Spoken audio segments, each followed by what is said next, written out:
So in one word, Hugh, what is your professional style? Just one word. Visionary.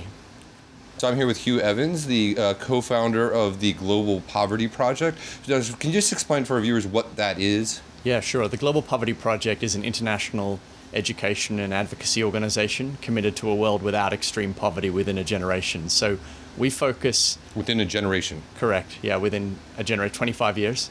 And so we focus our efforts on building the movement to end extreme poverty and running large-scale campaigns that can influence government and business policy relating to issues that affect the world's poor. And you just had a really amazing event here in New York City in September. You had a concert in Central Park. And tell us a little bit about who performed and how that all worked. Sure. So the idea of the Global Citizen Festival is we didn't want to just run another benefit concert. We wanted to turn the idea on its head.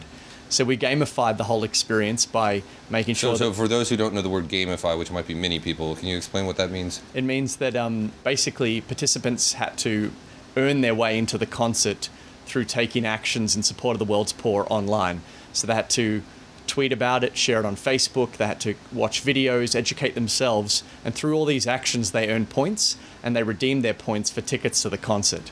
And so it was really amazing because we had over 696,000 actions taken in the month before the festival online in support of people. So when everyone came to the concert, it wasn't like a regular benefit concert where you work out on the day what it's all about. Everyone was already passionate about the cause. They were all there for the right reasons, which was really powerful. And so we had Neil Young, we had with Crazy Horse, we had the Foo Fighters, the Black Keys, Kanan. Wow. We had Band of Horses, and we even had John Legend make a surprise appearance and sing Imagine. And it was incredible. It was broadcast all around the world, over 15 million viewers, and reached over 2 billion people through the press. So it was quite incredible. So let me be a little bit of a cynic. I mean, I'm not sure that tweeting about something or watching a video online or posting on Facebook is really taking action. Now, I know a lot of people that are under 30, that are 30 and 30 might consider that real, but how does that really help? Well, the important thing is, Global Citizen, we've been making the actions more and more sophisticated as we go along. So, for example, volunteering is something that we're now being able to measure through an online tool, which previously weren't. Donating is another example, which we can now measure. Calling a politician or visiting a politician in Congress is something we can now measure. So we're committed to making our actions more and more sophisticated, but it's important because obviously Central Park is governed by the state of New York and the city of New York. You're not allowed to kind of force people to take really high benchmark actions in the first year. But because it was so successful, everyone now sees it as a precedent for how it can happen move forward. So we've been making the actions more and more sophisticated and therefore more and more impactful for the world's poor. And I think I saw some number that you got $1.3 billion in commitments out of that. So explain to me what that means, that people have committed. They haven't actually given the money, right? Correct. But they've made commitments. And where does that money go and who regulates that? Sure. So we had a number of charity partners that were accredited charity partners for the Global Citizen Festival. One of them, for example, was the Global Partnership for Education. And the World Bank, together with the Global Partnership for Education, got on stage and they committed to raising $500 million in new funding for education in fragile states. And over the coming 2 years, they're now committed to delivering it.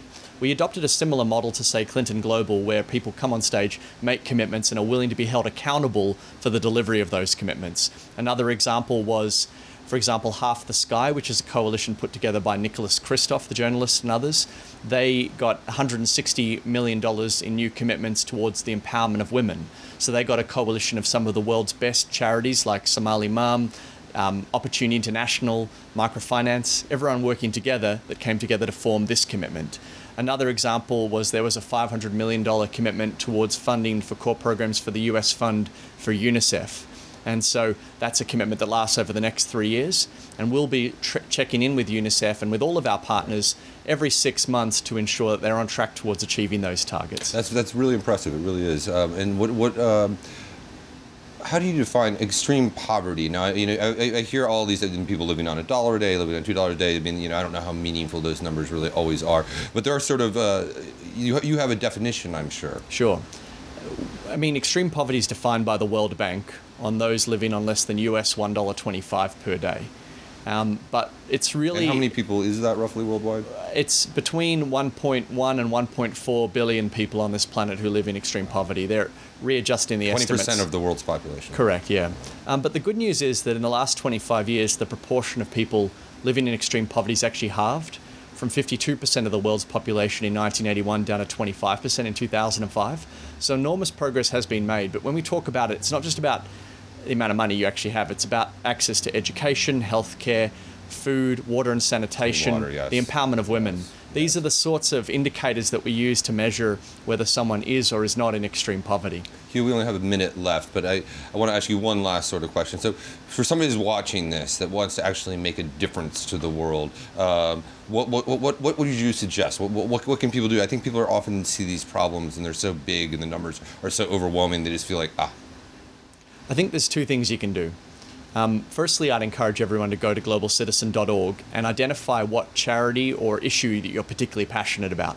So what we've designed is we've outlined a plethora of issues, whether it's polio, malaria, water, food, education, and people, we know that everyone comes from a different perspective. We want everyone to be able to use this as their gateway for action. The second thing I'd say is that your voice is as powerful as your wallet. So don't just make a donation.